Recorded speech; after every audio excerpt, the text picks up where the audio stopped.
Irgendwann ist dein Smartphone voll. Spätestens dann solltest du deine Bilder sichern. Also dein Gerät mal richtig ausmisten und Platz schaffen.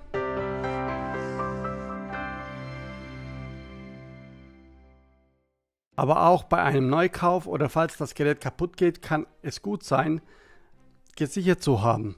Am besten, du machst es einmal im Jahr und das am Ende des Jahres immer. Mein Name ist Chris und ich freue mich, dass du auf meinen Kanal reinschaust. Bilder helfen unserem Gehirn, sich zu erinnern. Und das tut uns gut. Deswegen ist Bilderpflege und Sicherung besonders wichtig. Ich benutze mein Samsung Galaxy S8 Handy und Windows 10. Die Schritte, die ich in diesem Video zeige, können abweichen, falls du ein anderes Handy oder Betriebssystem benutzt.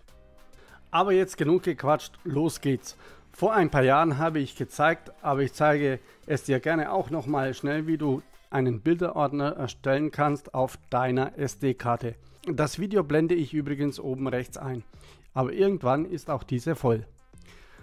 Zu der Sicherung gehören auch die Bilder, die du per WhatsApp bekommst, weil diese Bilder nicht automatisch auf deiner SD-Karte gespeichert werden, musst du diese Bilder, die dir wichtig sind und die du behalten willst, selber verschieben.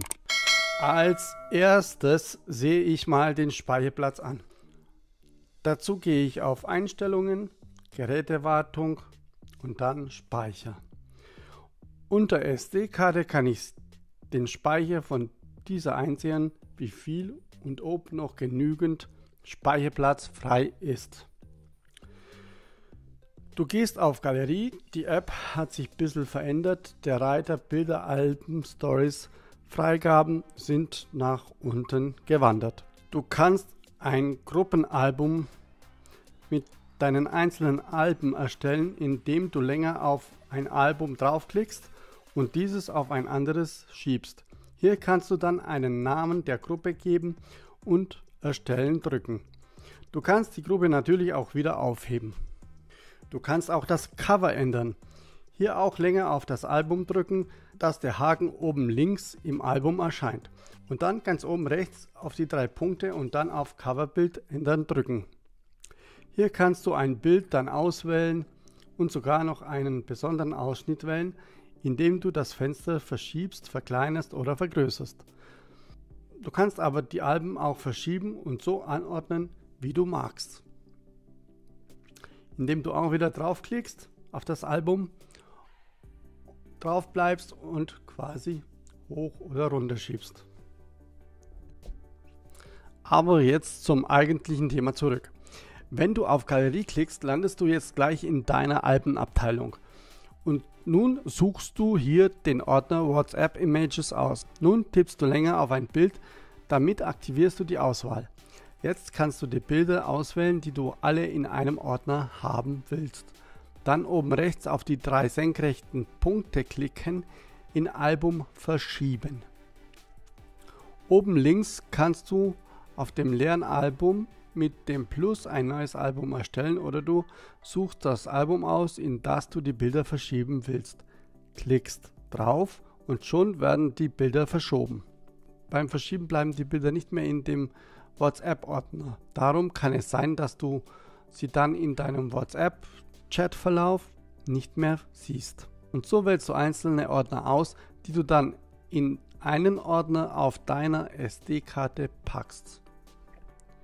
Wie du einen Ordner auf der SD-Karte erstellst, findest du auch hier auf diesem Kanal das Video Ordner erstellen, nie mehr Bilder suchen. Nun, damit sind sie gesichert und du kannst die Karte rausnehmen, in das neue Smartphone stecken und hast wieder alle Bilder. Aber was, wenn diese Karte kaputt geht oder irgendwann voll ist? Deswegen mache ich immer am Ende des Jahres meine Datensicherung. Nun schnappst du dir dein Original-Aufladekabel vom Handy, startest deinen Computer wie gewohnt, steckst ein Kabelende in die USB-Buchse vom Computer und das andere an dein Handy ein. Dein Handy und dein Computer sind nun verbunden. Du streichst von oben nach unten auf deinem Handy und da muss unter Verwenden von USB für Übertragen von Daten ausgewählt sein. Dann gehst du an deinen Computer, startest den Windows Explorer, indem du auf der Tastatur die Windows-Taste und E wie Explorer-Taste drückst. Unter dieser PC findest du deine Laufwerke und dein Smartphone. Du gehst auf Smartphone und da kannst du schon Phone oder Card auswählen, also den Speicher auf dem Smartphone oder auf der Karte. Ich weiß, dass meine Bilder auf der Karte sind, also gehe ich auf die Karte mit Doppelklick und schon erscheinen meine Bilderordner, die ich erstellt habe. Jetzt öffnest du ein zweites Fenster, indem du nochmal die Taste Windows plus E drückst, verkleinerst die Fenster, dass beide Fenster auf dem Monitor Platz haben. Auf meinem Computer habe ich einen Ordner Bilder, Videos mit vielen Unterordnern, wie zum Beispiel Feiertage, Geburtstage, Hochzeiten, Urlaub, Personen und so weiter. Nun die Ordner auf die Computerfestplatte ziehen, sie so sichern und auf dem Handy Platz schaffen. Du musst nun die Ordner auf deinem Handy noch löschen. Ich danke dir recht herzlich fürs Zuschauen und wenn dir das Video gefallen oder weitergeholfen hat, würde ich mich sehr freuen, wenn du meinen Kanal abonnierst. Genauso freue ich mich auf deinen Daumen oder Kommentar von dir unterhalb des Videos. Pass auf dich auf, bleib vor allem gesund. Bis zum nächsten Mal. Tschüss, Ade und ciao, ciao.